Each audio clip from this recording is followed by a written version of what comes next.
veteran politician Ajit Pawar has died in a plane crash. Shocking and tragic news that's really shaken this country. One of Maharashtra's most senior and influential politicians, Deputy Chief Minister of Maharashtra, Ajit Pawar, died this morning in a plane crash. Ajit Pawar is a towering figure in Maharashtra politics for over 3 decades. He was on a routine political visit to Baramati, where he hails from. That's his hometown. He had a series of meetings that were lined up.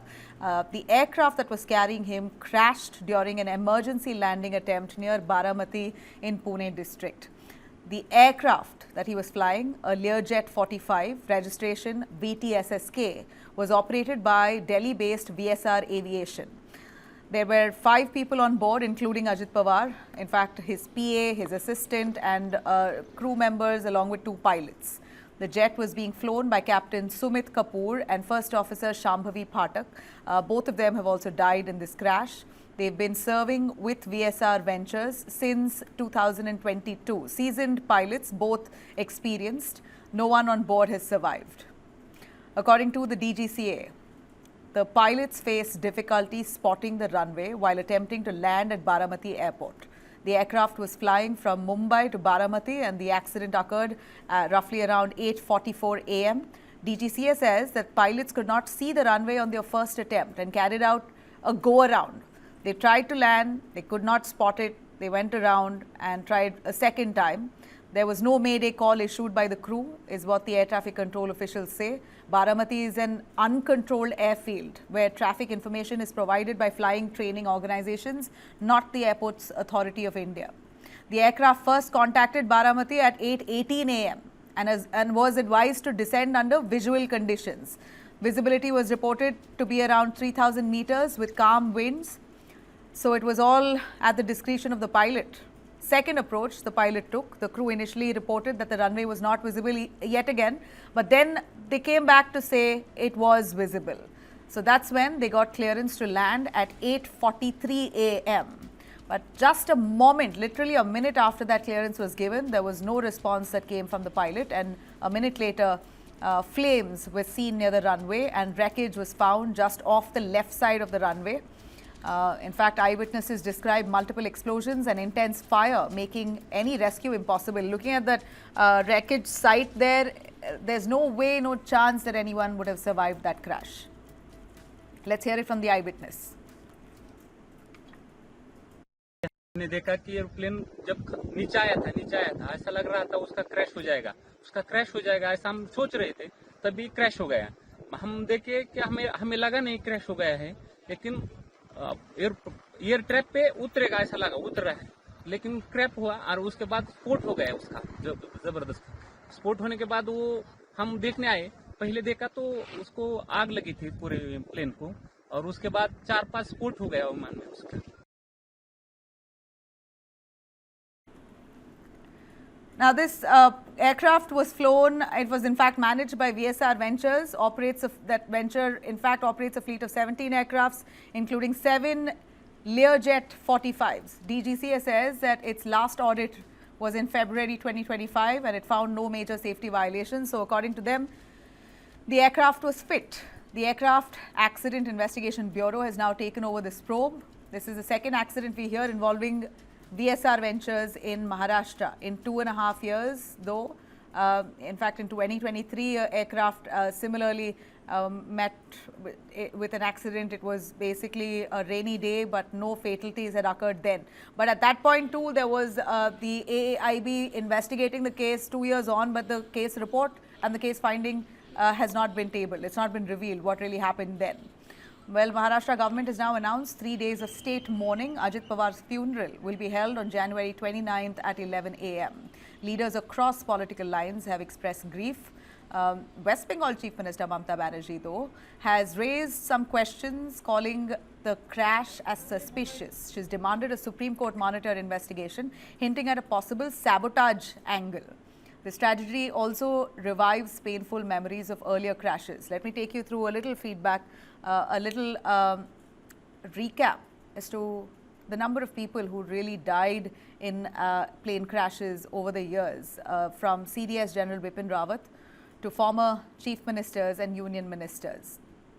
In fact, a whole host of them. We're playing that out for you on our screens here. Dorji Khandu, who's a former Chief Minister of Arunachal Pradesh, died in a crash. You have Vijay Rupani, who died in the recent Air India crash in Ahmedabad.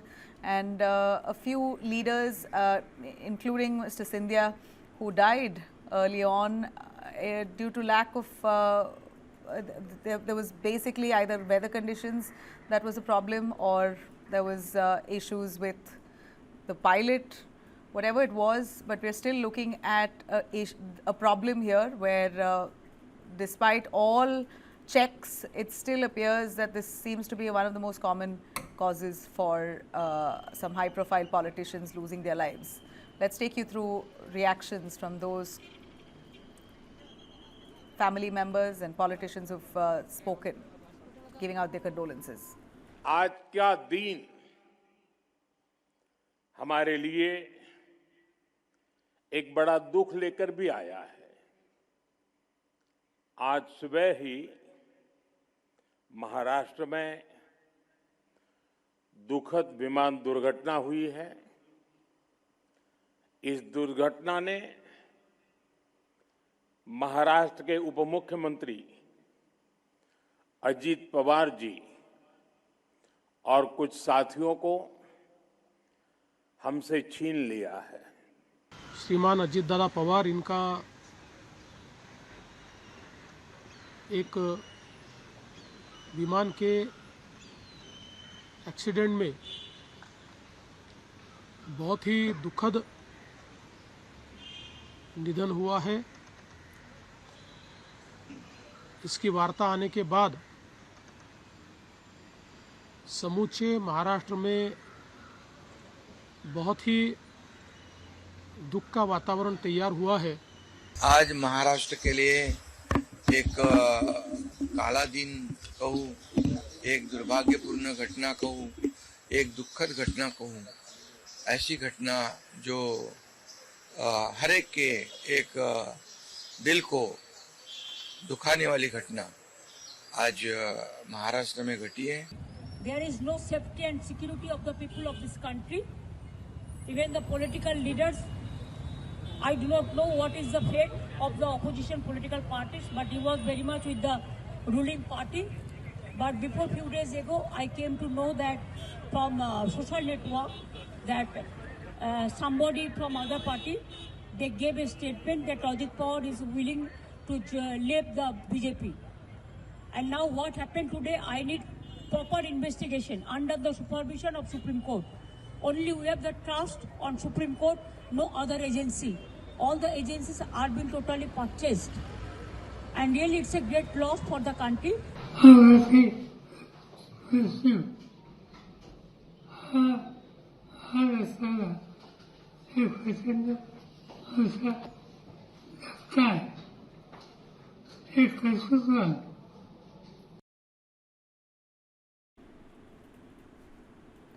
Let me quickly bring in our guests joining us. We have Group Captain Vian Jha, retired aviation expert and former IAF officer. Squadron Leader Akshay Chopra, retired aviation expert and former IAF pilot. And Wing Commander Alok Sahai, retired aviation expert. Thanks very much, all of you.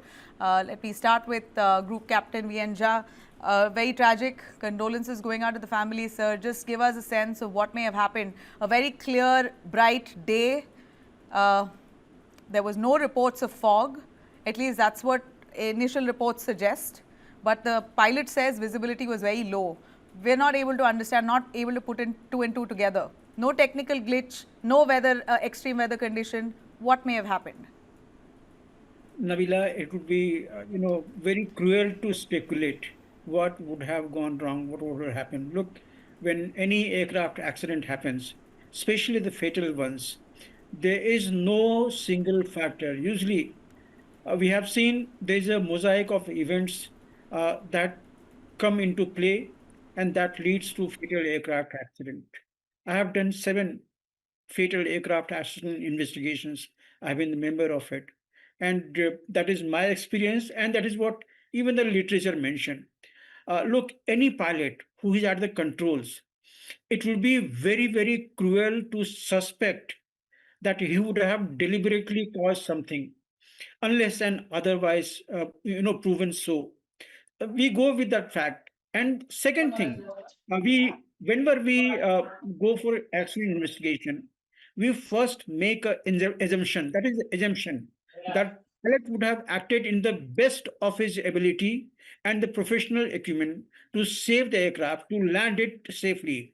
But something has gone wrong. These are the two basic things that we keep into our mind, and then keep all factors which could have played a role onto the table, and then negate and remove one by one from there.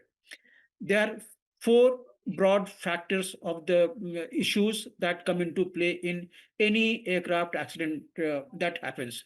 First is the human error factor, which can be either on the part of the pilot, or it could be on the part of the technical crew, or anyone else. Second is the technical factor, which is mostly the aircraft linked. Third is the related assisting parameters like air traffic control, maybe meteorological conditions, maybe some other weather conditions. And other than this, civil setup also has got one organizational factor, where the undue pressure onto the crew with something, or something to do with the maintenance which is beyond the financial capability of the company. So those also come into play, that also we keep into maintenance. Now, when we talk of human factor accidents in Air Force, what we have seen, there is a Swiss cheese model of the human factors, where various holes, various factors. If all of them they come into one line, and that is the clue for a human factor accident, what is usually fatal. Now, in this aircraft, what aerial shot you have shown, I can see the entire wreckage within a small place.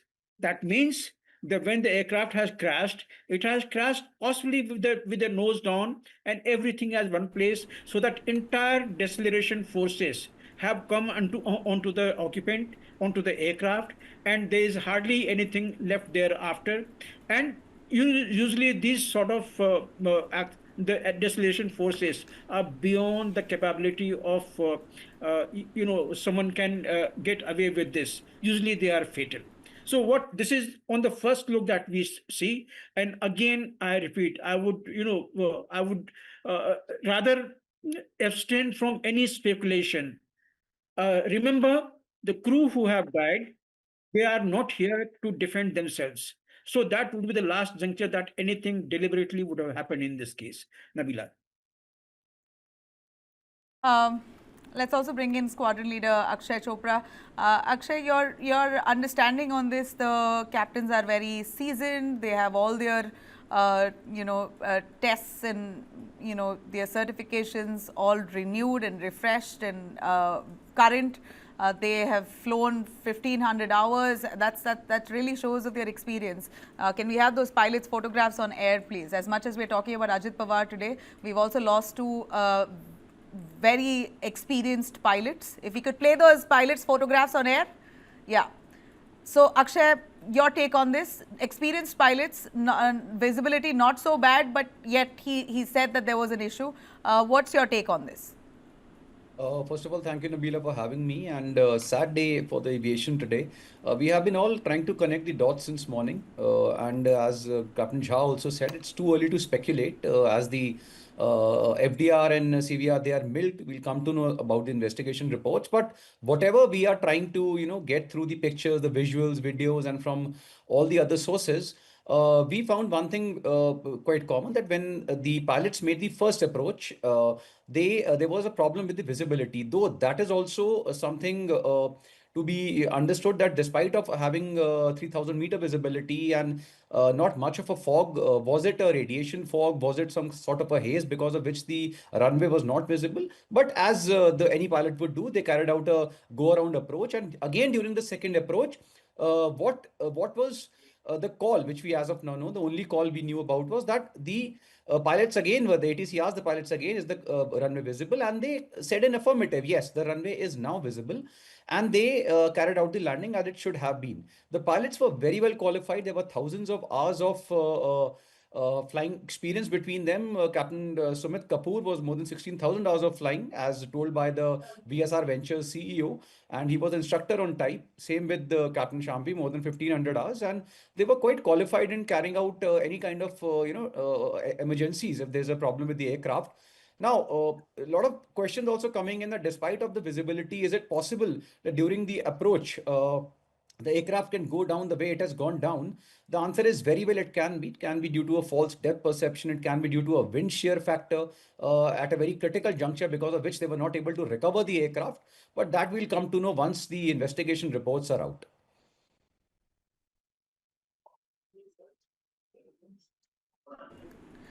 Right. For the amount of visuals that we have, I'm disappointed that that's not all of it is reflecting on our screens. If we can have all of it on our screens. Wing Commander Alok Sahai, your take on this. One after the other visuals showing how the plane is just plummeting. It's literally losing gravity and falling so quickly that it's hard to understand. We've heard both of our experts. What's your take on that? Hard to understand what may have happened. What's your assessment? I will accept what other panelists have said, that it is very difficult to speculate in any aircraft accidents. But there is no denying the fact that one thing is ample clear, that there was some issue with the visibility because of the very fact that in RT recording it is there. Using the first approach, the aircraft did not have the runway in contact. And this aircraft was flying VFR. So he had to have a visual reference for landing, which he didn't have, which is very surprising. So if the visibility reported was 3,000 meters, as people are reporting, in 3,000 meters, it is very difficult to appreciate why he was not having runway in sight. Could be the case that, the 3,000 meters from where this measurement was taken, 3,000 meters, because I believe that runway doesn't have a single navigation aid. It doesn't have an ATC, proper ATC. The ATC part is played by a neighboring flying school instructor who comes there and he just gives them directions and clear to land and clear for takeoff. In that kind of a scenario, from where this MET report was obtained, is there a mini MET report station there? MET establishment? I doubt. That has not come up to my notice yet.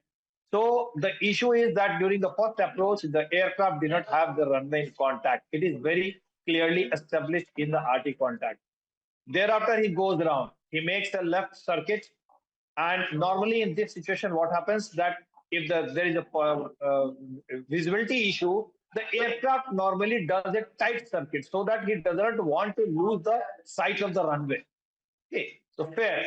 So then when he came to on the second approach, the question was asked as per the report, what I have read. I mean, it's not a verified report, but one report I read that when the pilot in the ATC, so-called ATC, asked confirm we have visual with the runway, he said negative. In the long finals, he didn't have the contact. In the second approach also. But after some time, he says affirmative contact. So there is a possibility that at the last moment, very close to the runway threshold, he picked up some visual reference. And that visual reference probably turned out to be wrong. Just a possibility, because there is also a story going on that in the recording at the last moment, just before the impact, there is a pilot's voice is, oh shit. Okay. So if that is true, this is one possibility, but just a speculation. I'm not saying that this might have happened.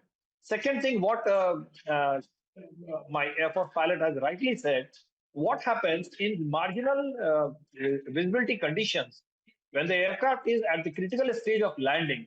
At that stage, if something happens, either wind shear or some air pocket or some snag suddenly developed by the aircraft, So at that point of time, then it becomes very difficult to control the aircraft at that critical stage of landing. So could be one of these or a mixture of these causes which led to this accident.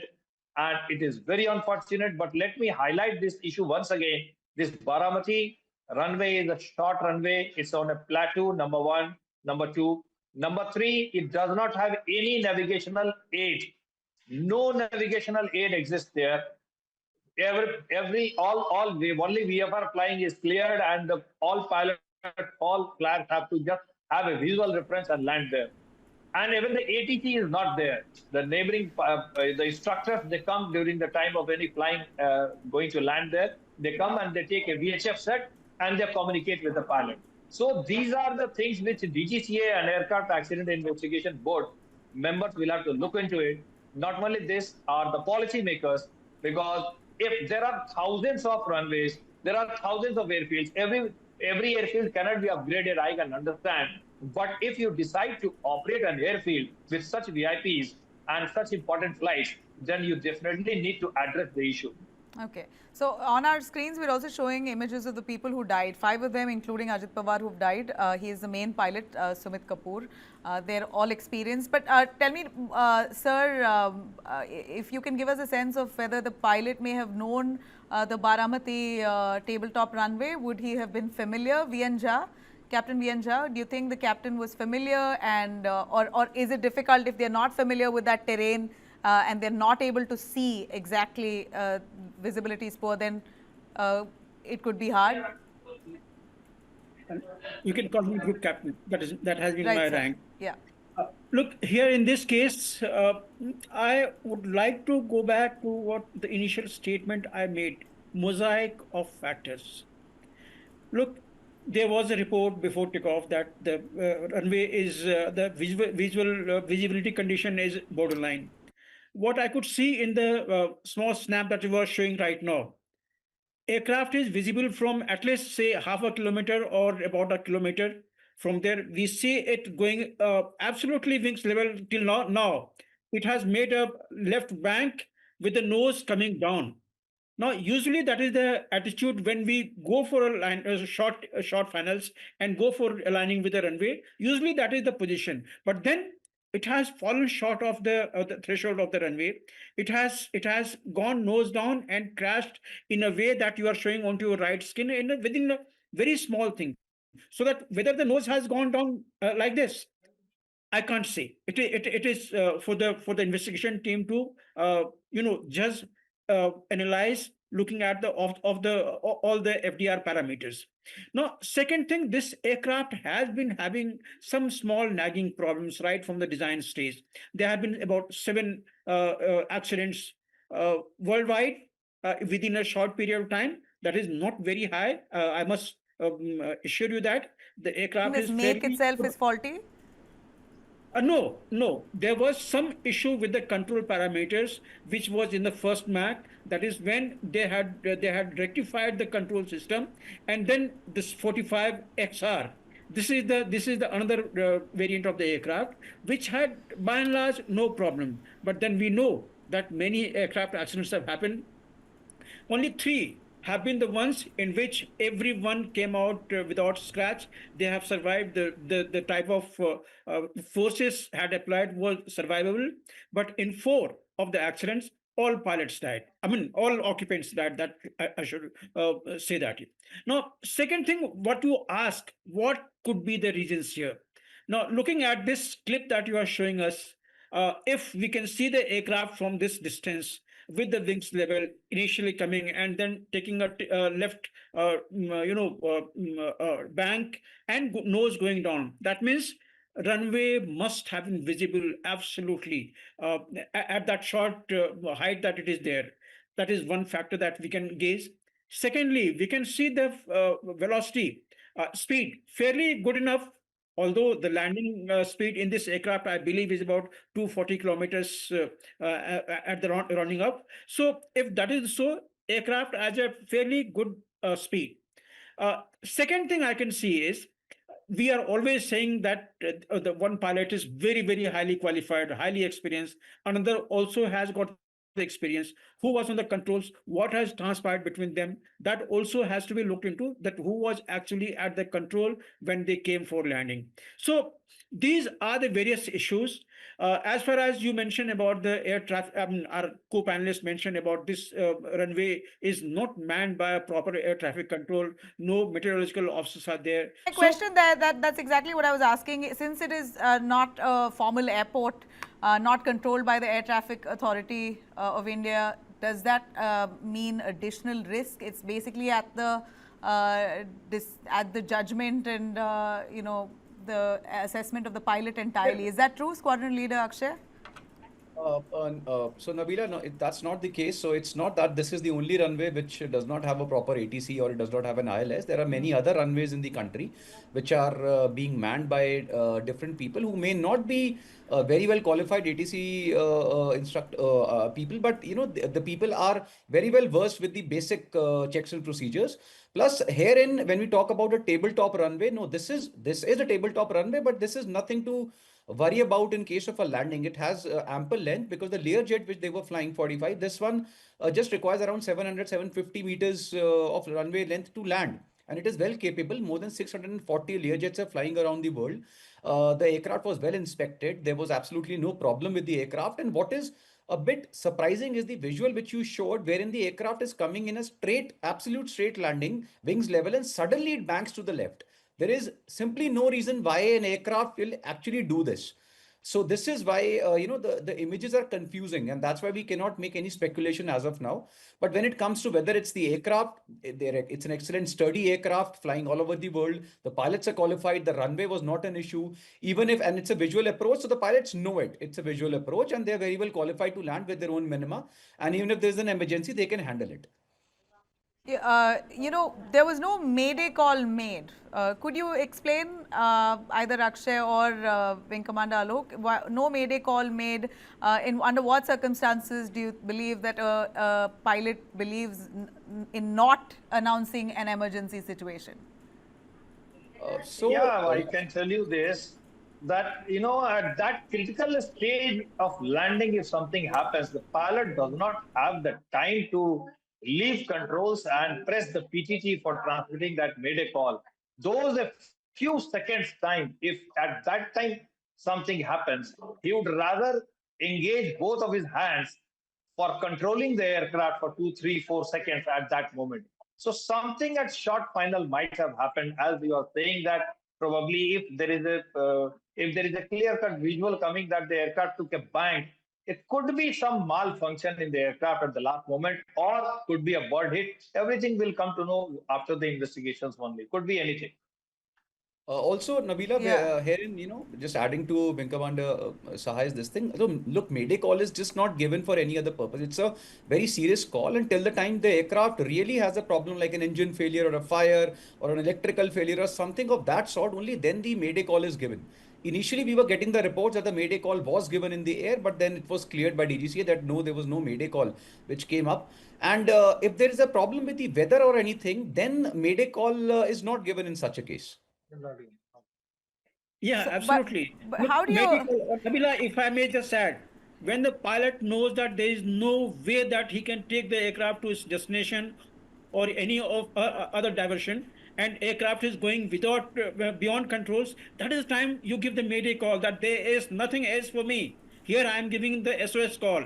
So that is the sort of thing when you give the Mayday call. Here, pilot is under control.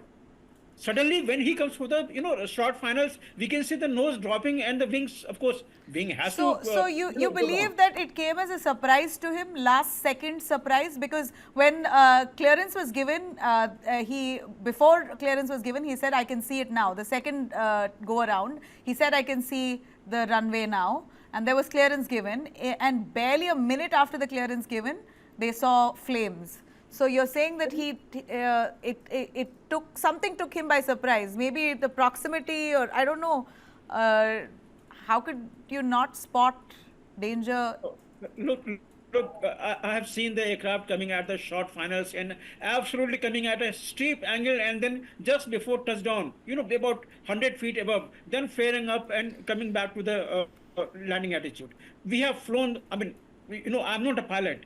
I'm a doctor by profession, aerospace medicine specialist, wherein I specialize in the human factor things. But I as a second air crew, supernumerary crew, I have gone into such thing. You must have heard about Deepak Datta, on whose name film border was raised. He was with me there at Sirsa. I have flown such a steep, coming down to the landing, and absolutely no problem at all in that. So those things are there. But here in this case, as our co-panelists I mentioned, something could have as well gone wrong with the wings going down and nose coming down. then there is no escape for him at this short height.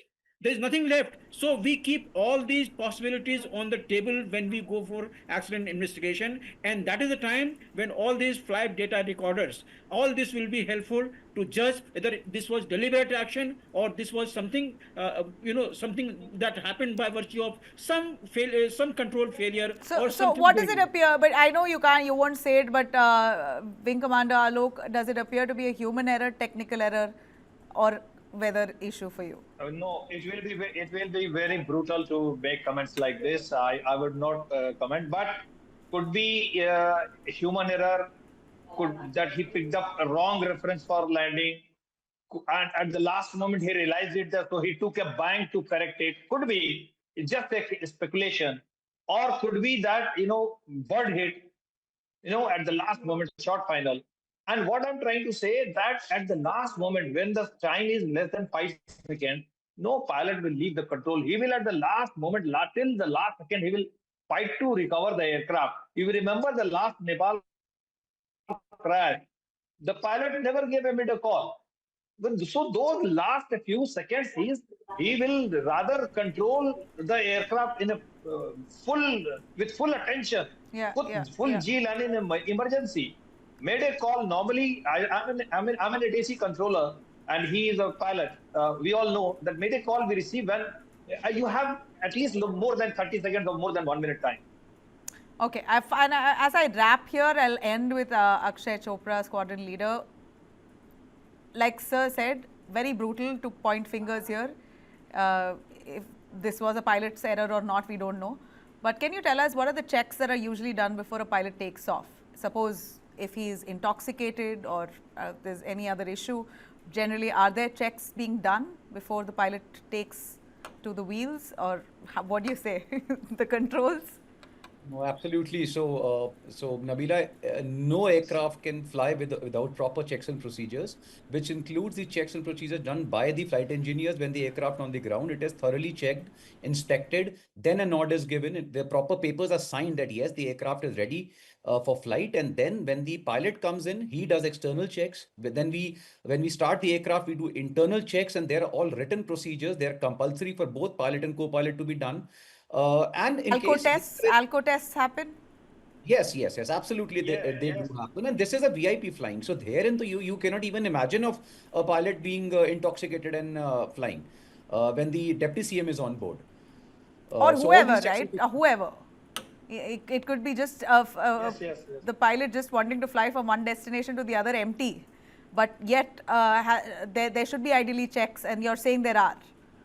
Yes, there absolutely with are. alcometers. They actually check you before you board. No, even with alco, it's not just about the alcometers. It's also about the co-pilot who is flying with the captain. If he or she comes to know, they can also point out these things. And then there are these are private airlines. This is not. So that's why I'm asking you. What are the filters then? No, so the companies themselves are very strict in checks and procedures. When the so basically, the company itself, the company ensures these checks. Yes. It could slip. Yeah, it's a charter flight. So herein, all the checks and procedures are with the companies, and they make sure that everything is done to the point so that the VIP on board is safe. Okay. Well, we're waiting for the report to come in. The AAIB investigated a crash of the same flight 2 years ago, but reports have not come. 2 years it's been now. We don't know what happened to that. So we're not too sure how long this will take, but we're just hoping that for the sake of Ajit Pawar's family and the 4 others who died, including the pilots, at least this report should be out soon enough to tell us what exactly may have happened, so future instances like this could be curbed. I really appreciate all of you for joining us on this. Thank you.